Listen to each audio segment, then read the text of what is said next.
Hello there and welcome back. I'm Dr. Ben Fung with UpDoc Media, doing a little blab here to follow up with some of our rather exciting posts. You guys really seem to like some of what we were saying about human resources, where the talent pool is going, how to address this lowballing problem that we see, not just in physical therapy, but just all of healthcare for that matter, but the whole job market as the job market is evolving. And so this is actually going to be the first of a triple header blab session today. I'm going to try to keep each somewhere between 5 and 10 minutes, unless you guys have questions. I love Q&As. So just a little preview. We'll be talking about how to fix the job market with value-based compensation. We're going to talk about the evolution of the job market and kind of future thoughts of where it's going, how we're going to see it matriculate, just from what we know about human behaviors and organizational cultures and the economy and our societal culture at large. And we'll close it with a fun little time about my first speaking gig. And spoiler, they actually called me doctor. Now, for those of you in physical therapy, that means a lot. Those of you that aren't, that might seem, well, normal. But in any case, a couple other things to look out for. Obviously, our webinar, the MBA, marketing MBA in 2 hours is live and ready for registration. Rather, it's not live. The registration is live, but you have to really make sure you get in there early for those coaching sessions. They're one-on-one. The value is incredible. It's about, I think, 25% the cost of what it would be for the same type of service experience in the business consulting world. And another spoiler is I'm working on a physical therapy demand curve for a subscription and service fee model, which is getting quite popular given the changes in the healthcare industry and how people are paying for healthcare, that they're changing from victims of healthcare to consumers of healthcare. So there's something else to look out for future down the road. So let's go ahead and just do the wrap up on the value-based employee compensation. So this all started with me just feeling very convicted about the lowballing issue that was just in my own host industry in physical therapy, where new graduates, despite how much education and just the elevation of that training over the years, they're still getting paid a very, very low amount compared to the market median, and just in general compared to anywhere else. They're doctors of physical therapy graduates. As they work as physical therapists licensed in each state, they are the lowest paying doctors in their field, in any field in healthcare. And it's just a problem. But it's a problem that is also a product of where the job market and how it has evolved and where it is going.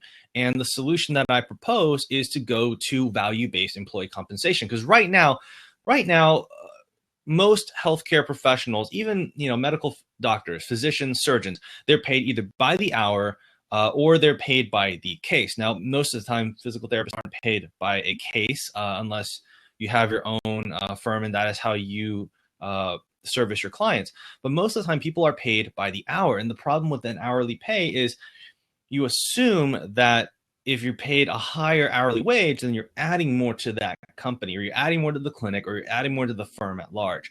And that isn't always the case. We've seen that in scientific literature, and we see it in human resources, and you and I see it every single day. Right? Just because somebody's getting paid more doesn't mean that they're better at it. It just means that they're more expensive. Now, that might be a little bit harsh, and that might be a little bit offensive to those that are accustomed to the culture that loyalty is rewarded, and therefore, if I have longevity in a company, I should get raises yearly up until a certain, ceiling for my pay grade or my job description until I make the next level up as a promotion or into leadership. And while that's all well and good, the biggest suggestion I like to reflect is if you want to reward loyalty and just the amount of longevity somebody's in the company, and I'm all for that, reward them in kind, right? Pay them in the same coin. If time is what you're rewarding for, then you should reward with time.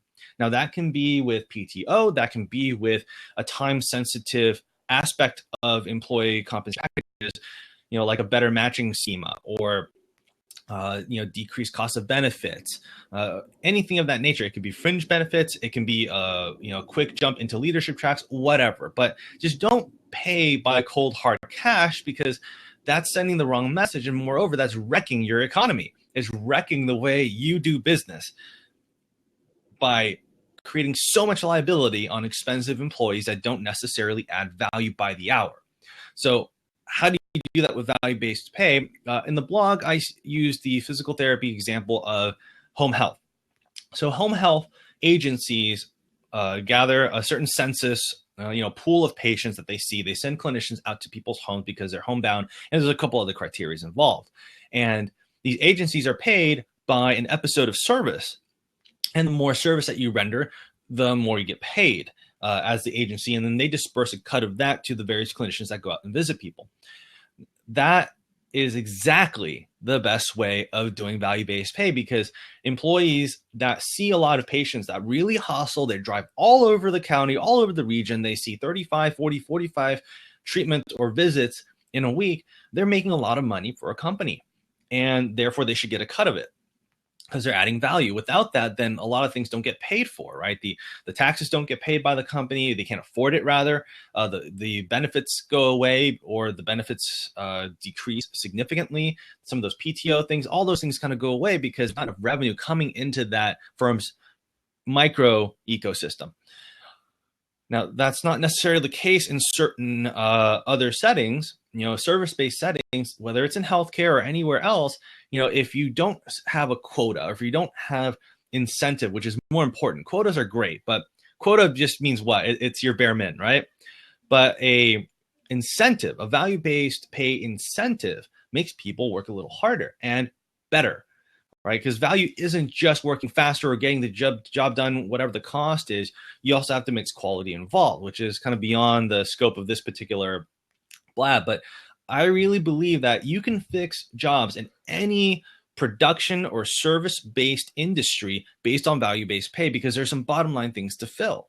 In the healthcare world, you have to see X amount of patients, or you have to get X amount or Y amount or Z amount of results. And so you pay for those things. Clinicians that reach those goal marks should get paid better. The ones that don't should get paid less. You don't have to do some type of, HR or management coaching session, because that doesn't necessarily do anything. We've seen this all the time.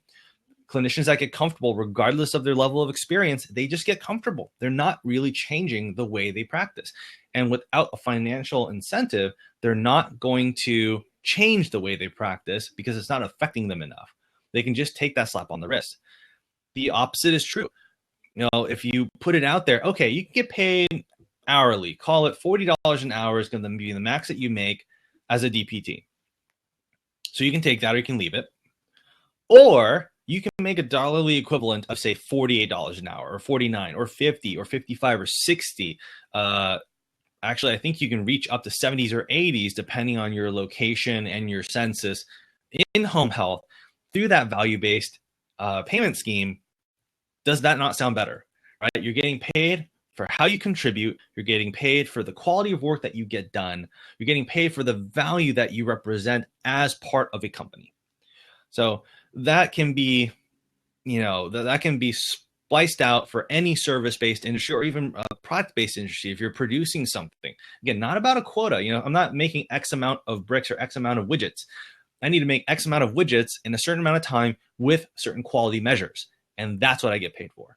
And I think that as the job market evolves, which is going to be the next blab that I'm going to set up here, though I might actually just keep this going and just title it differently on YouTube.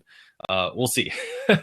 But as we go through this job evolution, we're going to realize that the hourly pays and just merit-based by years in a company, that's not going to fly anymore, because what you do and how well you do it isn't always time sensitive. There's always going to be experience involved, but if everything was so experience based and so company loyalty based, then the companies that have these large, massive pool of 15 plus year experienced employees, shouldn't they be the ones dominating the market?